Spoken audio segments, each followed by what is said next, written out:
नमस्कार, मैं रितेश राय स्वागत करता हूँ आपका स्टडी विथ रितेश राय में।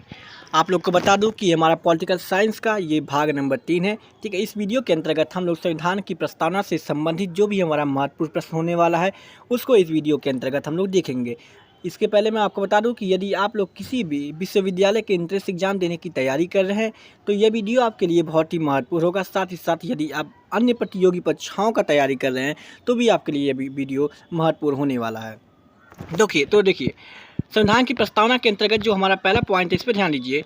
बोल रहा है भारतीय संविधान की प्रस्तावना को संविधान की आत्मा कहा जाता है। ठीक है, यानी यहाँ से क्वेश्चन पूछ सकता है कि संविधान की आत्मा निम्नलिखित में से किसे कहा जाता है। तो याद रखिएगा कि भारतीय संविधान की प्रस्तावना कहे या फिर उद्देश्य कहे। ठीक है, प्रस्तावना उद्देश्य दोनों एक ही होता है। ठीक है, तो कंफ्यूज मत होइएगा। ठीक है, भारतीय संविधान की प्रस्तावना या उद्देश्य को क्या कहा जाता है, संविधान की आत्मा कहा जाता है।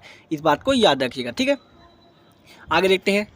भारतीय संविधान के अनुच्छेद 1 में भारत एवं इंडिया दोनों शब्दों का क्या मिलता है, हमें उल्लेख मिलता है। ठीक है, यानी हमारे देश के लिए अनुच्छेद 1 के अंतर्गत ठीक है भारत एवं इंडिया इन दोनों शब्दों का क्या किया गया है, हम लोग का उल्लेख मिला है। ठीक है, अगर आपसे क्वेश्चन इस प्रकार से इससे संबंधित पूछेगा कि निम्नलिखित में से हमारे देश के लिए कौन सा शब्द प्रयोग किया गया है, तो आपको ऑप्शन दिएगा हिंदुस्तान, इंडिया, भारत, या फिर चौथा देगा आपको भारत एवं इंडिया दोनों।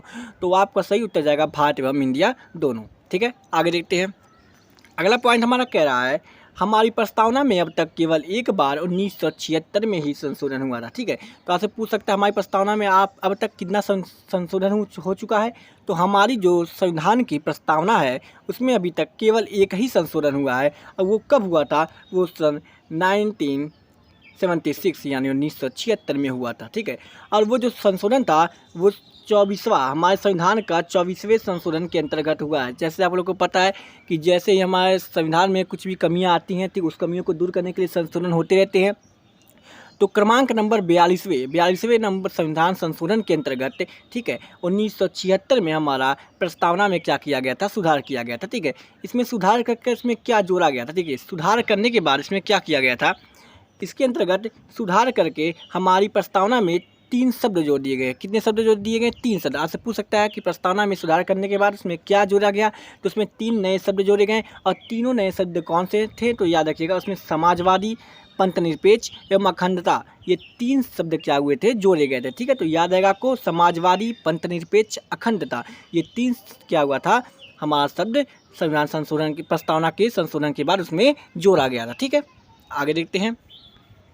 आगे देखिए ध्यान से क्या कह रहा है, आगे कह रहा है भारतीय गणराज्य में वास्तविक कार्यकारी पदाधिकार जो है प्रधानमंत्री के पास होता है। ठीक है, यानी मैं आपको बता दूं कि आप लोग को पता होगा कि हमारे हमारे जो संविधान के अनुसार जो हमारे जो देश है, देश का जो वास्तविक जो जिसके पास शक्ति होती है वो कौन होता है, प्रधानमंत्री के पास होती है। ठीक है, आप लोग को पता होगा कि जो वास्तविक शासन का जो सत्ता का जो शासक होता है वो हमारा प्रधानमंत्री होता है। ठीक है, तो यही बात यहाँ पे कहना चाह रहा है। ठीक है, और मैं आप लोग को बता दूं कि भारतीय संविधान में जो अनुसूचियाँ हैं, अनुसूचियों की संख्या कितनी है, 12 है, एवं जो भाग यानी अध्याय के हैं, भाग के हैं, तो उसकी संख्या 22 है, एवं अनुच्छेदों की बात करें तो अनुच्छेदों की संख्या 395 है। ये याद रखिएगा आप लोग। ठीक है, अनुसूचियों की संख्या कितनी है, तो अनुसूचियों की संख्या 12 है। ठीक है, उसके बाद भाग की संख्या कितनी है, तो भाग की संख्या 22 है, यानी अध्याय की संख्या 22 है या भाग के हैं। ठीक है, और अनुच्छेदों की संख्या 395 है। तो इस डेटा को आप लोग याद रखिएगा। ठीक है, इसी के साथ कल के हम लोग क्लास में देखेंगे अनुसूचियों, अनुच्छेदों एवं भागों के बारे में। ठीक है, तो मिलते हैं अगले क्लास में। जय हिंद, जय भारत।